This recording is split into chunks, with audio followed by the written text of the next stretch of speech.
The path around? I do actually, yeah. Yo, it's. God, I watched you on YouTube one time. No fucking way. I don't remember your username. Your bike looks so familiar. Oh yeah.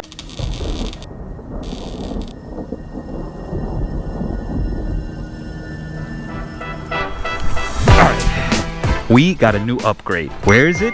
Is it the motor? Is it a swing arm? Well, we can work something out. It is the Torp TC 1000. The Torp colored screen. Look at that. Nice plastic heatsink to protect it from dust and debris.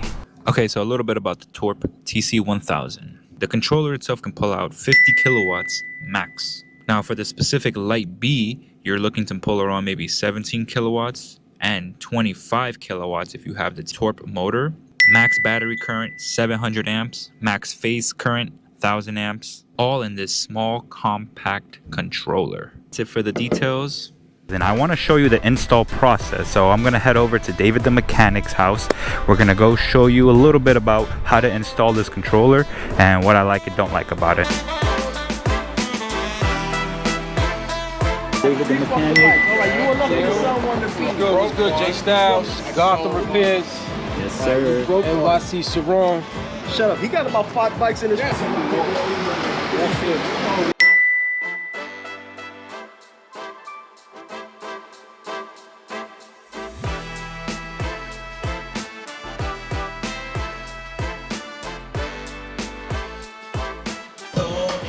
Can't take shit for granted, cause life is too short.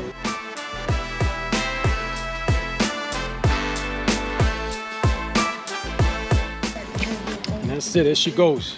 Say bye-bye to the bad guy. Get that tape out of here. Her, what's this? Custom job, you know what I mean? Custom J Styles job right here. Man, look at this shit, it's heavy. This is the back harness. So once we remove this, we'll install the TC 1000 harness and install the TC 1000.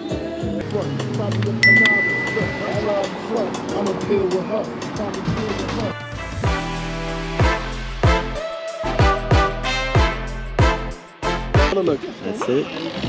Low region protected. All right. Not a problem. We're gonna turn that up. That's all I wanted to check. So let's take the battery off. All right. Fucking sweet. But you're good. You can you shit right? looks sexy. Clean. You know how to tap, right?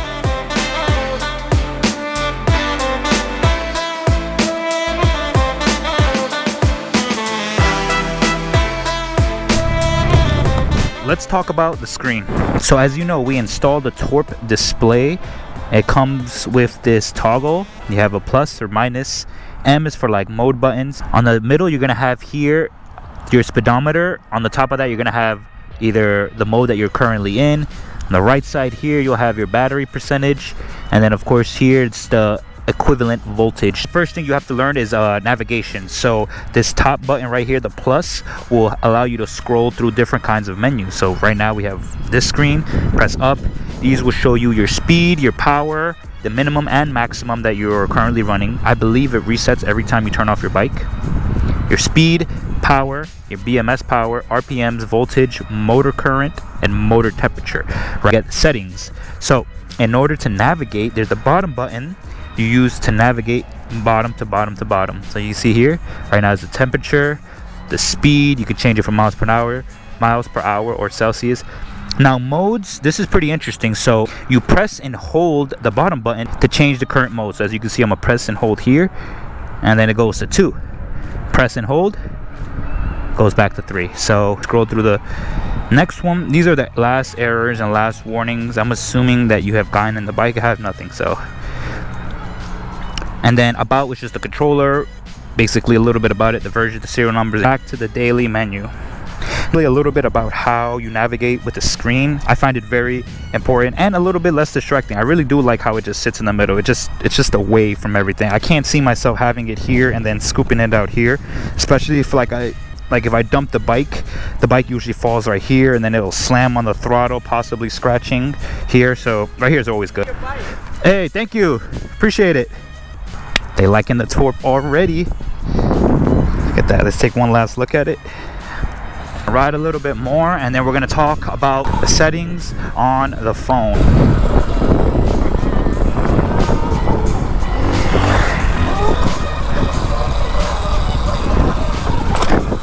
path around? I do actually, yeah.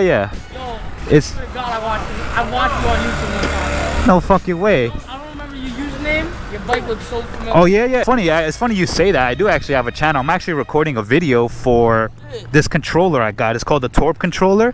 J Styles. J Styles. All right, let's open the Torp Motor app,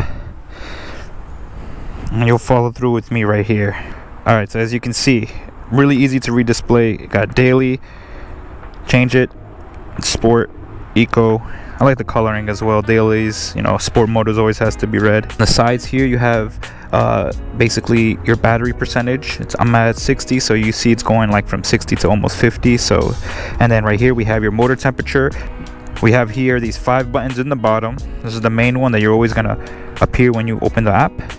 Right here is a little bit of what we saw here. Let me show you. You can see we have a whole list of things. This is a minimum, kind of the same as the peak screen, where it has the minimum and the maximum of voltage that you are that you've pulled or that you went under.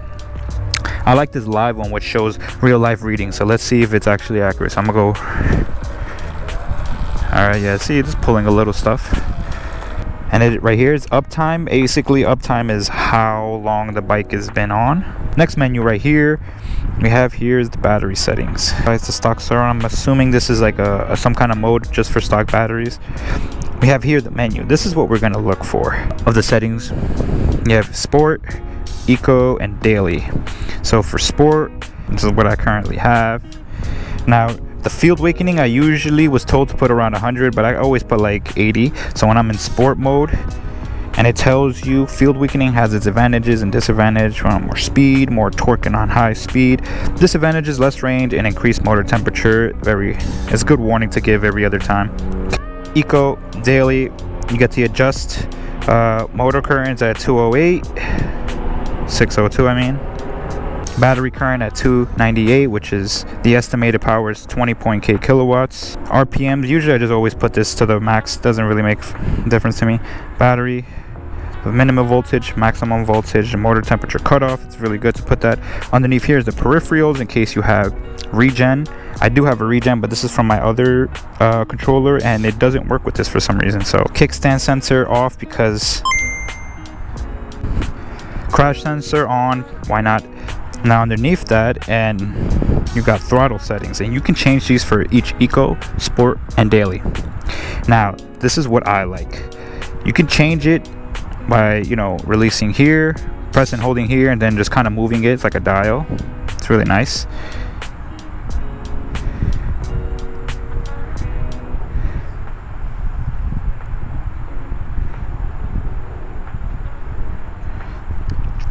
Throttle curve, you can definitely mess with that. I usually go a little bit I don't go past 30%, and then whichever feels comfortable I'll start bringing down. Same thing with the aggressiveness of the throttle response, because when you wheelie, I use it a lot for wheeling, so a very responsive torquey throttle that's very smooth is very important. Now the dead zone you can mess with. That's kind of like, you know, that little zone you have before the bike starts activating. Now I have mine at 1, so a little bit of a tweak will get it moving. So, and if you want it to delay, you increase the percentage. Brake lever and thumb response, well, that's mostly just for the regen throttle that you have to get. Now what I like about calibrating the throttle is once you hit that, as mentioned, you crank it. I don't want to mess with it now because it's perfect. You crank it and you let it go. This was not taught to me by Booby BK. So you basically, what I did initially is I grabbed it and I twisted it and then I let it go. So that kind of made the smoothness of the domino throttle very twitchy. So, but once we figured out, you pull it and you let it go. Let that wheel snap back. You pull it and then let that spring snap it back. Do it I believe it says 3 times or 2 times. I usually do it 3, and then you press save. And then the additional settings, now this is battery regen. This is basically how strong you want the regen to be. Put it up here, it's gonna pull you back a lot.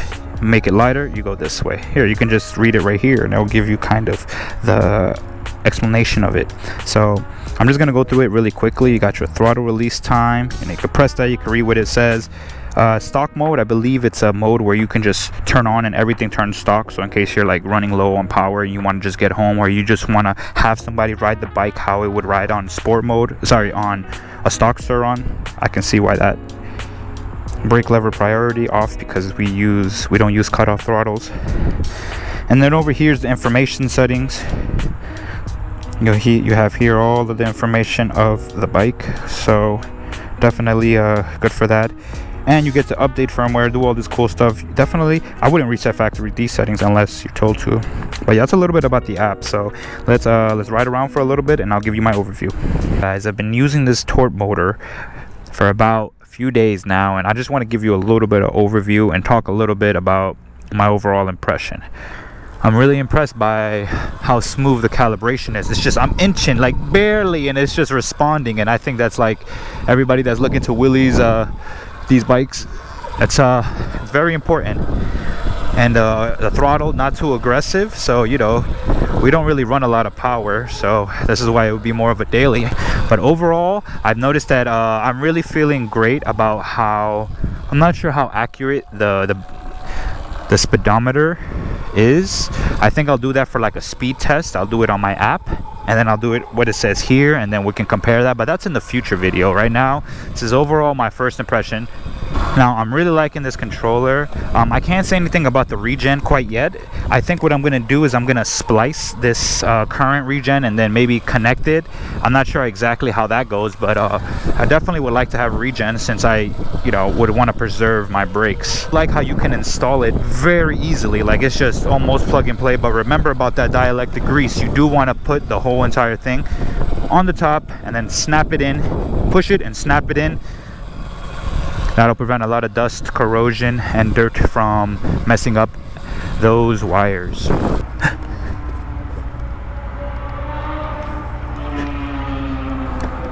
But no, overall, the whole entire install was really easy to do. What I would like to see, I'm pretty sure this is something they're working on, but like this plastic front, maybe we can get maybe like a nice heat sink to maybe dissipate some heat. Pretty sure the plastic does it well, but it does a really good job for protecting like from dust, debris, pebbles. As I was saying, the Torp display is beautiful. I love it.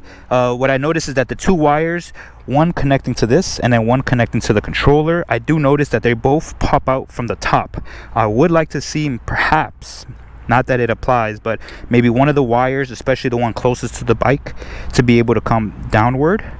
So because right now it's like going up and then it's pulling down, so it's not a really big problem. But it was mentioned that if it was to come out this way, it'll be much more easier to wire and much more cleaner to look. Not that this is wrong, but I think this is pretty okay. But initially, like if you want to put it here, you're gonna have another wire sticking out. I understand why, but this is just a tip, if you will, for it being in the middle.